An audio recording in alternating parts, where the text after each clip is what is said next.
Assalamualaikum warahmatullahi wabarakatuh. Perkenalkan, nama saya Rudi Hermawan, asal sekolah SMK Negeri Banjar. Di sini saya akan menjelaskan tentang materi PPL. Tanpa lama-lama, di sini saya akan menjelaskan satu persatu materinya. Nah, sebelum masuk ke penjelasannya, di sini ada beberapa materi, yaitu materinya adalah sequence diagram, packet diagram, deployment diagram. Di sini saya akan menjelaskan materinya satu persatu. Mohon disimak ya. Nah, materi yang pertama itu ada sequence diagram. Seperti sudah disinggung sebelumnya, sequence diagram adalah pemodelan dinamis dari interaksi antara objek-objek yang ada di dalam sistem. Diagram ini akan menggambarkan proses pengiriman pesan secara simultan antara objek-objek yang ada. Sequence diagram menggambarkan cara objek-objek bekerja sama untuk menjalankan proses-proses dari sebuah fungsi di dalam program. Sequence diagram merupakan model yang penting bagi bisnis dan organisasi karena diagram ini digunakan untuk berbagai keperluan sebagai berikut. Yang pertama yaitu menggambarkan lebih detail sebuah use case. Yang kedua, memodelkan prosedur, fungsi atau operasi secara logika dengan cara yang sangat baik. Yang ketiga, memungkinkan pengembangan dan penggunaan melihat cara objek-objek dan komponen-komponen berinteraksi satu dengan yang lain untuk menyelesaikan sebuah proses. Yang keempat yaitu merencanakan dan memahami detail-detail fungsi yang ada saat ini ataupun untuk skenario pengembangan yang akan datang. Yang terakhir yang kelima yaitu menggambarkan kemungkinan skenario penggunaan dari sebuah sistem. Sequence diagram dapat digunakan untuk memastikan bahwa setiap logika skenario penggunaan telah ditelusuri. Secara lengkapnya yaitu simbol yang digunakan untuk sequence alogram adalah sebagai berikut. Yang pertama, liverine digunakan untuk menggambarkan objek-objek yang terlibat dalam interaksi yang digambarkan. Yang kedua, message adalah pesan yang dikirimkan dari sebuah objek ke objek yang lain. Pesan digambarkan dengan anak panah seperti yang ditunjukkan oleh message pada gambar slave message dalam pesan yang dikirimkan untuk sebuah objek ke objek itu sendiri. Yang keempat, async message adalah pesan yang dikirimkan untuk memanggil metode yang dimiliki oleh suatu objek dan menjalankan proses lain meskipun proses sebelumnya belum jelas. Yang kelima, reply message adalah pesan yang dikirimkan kembali oleh sebuah objek ke objek lain sebagai balasan dari pesan yang dikirimkan sebelumnya. Yang keenam, create message adalah pesan yang dikirimkan untuk membuat sebuah objek baru. Yang ketujuh, asynchronous message adalah pesan yang dikirimkan untuk melakukan sinkronisasi dari sebuah device pengiriman dan penerima. Yang kedelapan, delete message adalah pesan yang digunakan untuk menghapus sebuah objek yang dihapus oleh pesan.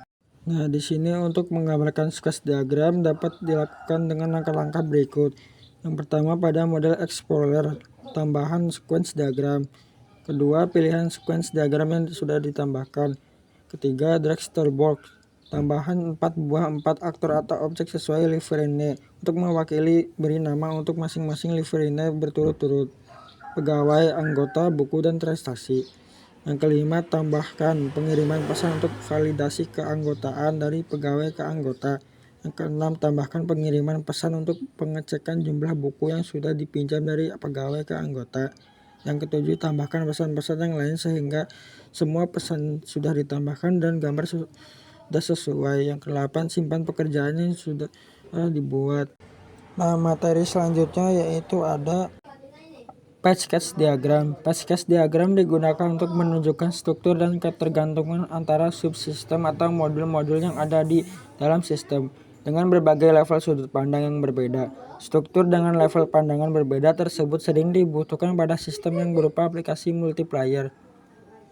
Untuk menggambarkan sebuah package diagram dapat dilakukan menggunakan simbol dan memperhatikan beberapa hal berikut. Package digambarkan dengan sebuah persegi panjang yang mempunyai tab kecil di bagian atasnya. Simbol package yang digunakan sama dengan diagram yang lain. Untuk menggambarkan sebuah package diagram dapat dilakukan menggunakan simbol dan memperhatikan beberapa hal berikut. Package digambarkan dengan sebuah persegi panjang yang mempunyai tab kecil di bagian atasnya. Simbol package yang digunakan sama dengan huruf diagram yang lain. Nama package ditempatkan di tab atau di bagian dalam dari persegi panjang.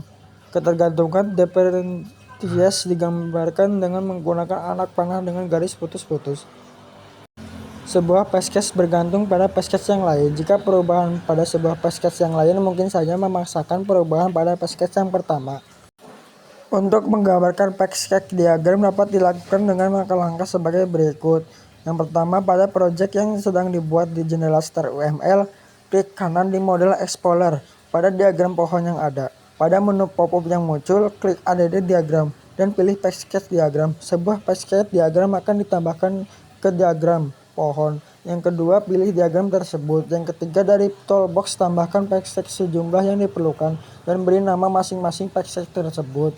Yang keempat, buatlah hubungan antara package sesuai dengan yang ditunjukkan oleh gambar 4.8. Yang kelima, simpan pekerjaan yang sudah dilakukan. Nah, yang selanjutnya yaitu materi yang terakhir ada deployment diagram. Deployment diagram merupakan sebuah diagram yang exploit diagram memodelkan aspek fisik dari sistem orientasi objek. Deployment diagram digunakan untuk tujuan sebagai berikut. Yang pertama, menampilkan struktur dari sistem pada saat dijalankan. Yang kedua, menampilkan perangkat keras yang digunakan agar sistem dapat diimplementasikan dan link antara perangkat keras tersebut. Yang ketiga, memodelkan elemen-elemen perangkat keras secara fisik dan jalur komunikasi antara mereka. Yang keempat, dapat digunakan untuk merencanakan arsitektur sistem. Yang kelima, digunakan untuk dokumentasi deployment dari komponen-komponen perangkat lunak atau mode-mode. Deployment diagram digambarkan menggunakan beberapa simbol sebagai berikut, antara lain yaitu node. Node digambarkan menggunakan simbol balok. Node dapat mewakili sebuah perangkat lunak atau perangkat keras. Sebuah node dapat ditempatkan di dalam node yang lain. Simbol node sama dengan node pada diagram-diagram sebelumnya. Yang kedua, asosiasi. Asosiasi atau hubungan menggambarkan hubungan kerja antara dua node. Asosiasi digambarkan menggunakan sebuah garis seperti hubungan asosiasi pada diagram-diagram yang sudah dijelaskan sebelumnya. Yang ketiga, ketergantungan. Dependence. Ketergantungan adalah hubungan antara dua node yang pada sebuah node keberadaannya bergantung kepada node yang lain. Seperti pada diagram-diagram yang lain, ketergantungan digambarkan dengan menggunakan simbol anak panah dengan garis putus-putus. Sekian, terima kasih. Semoga bermanfaat materi dari saya. Mohon maaf jika menjelaskannya kurang sempurna, karena di situ juga editannya kurang sempurna juga, kurang rapi. Cukup sampai di sini. Sampai jumpa di materi selanjutnya. Dadah. Wassalamualaikum warahmatullahi wabarakatuh.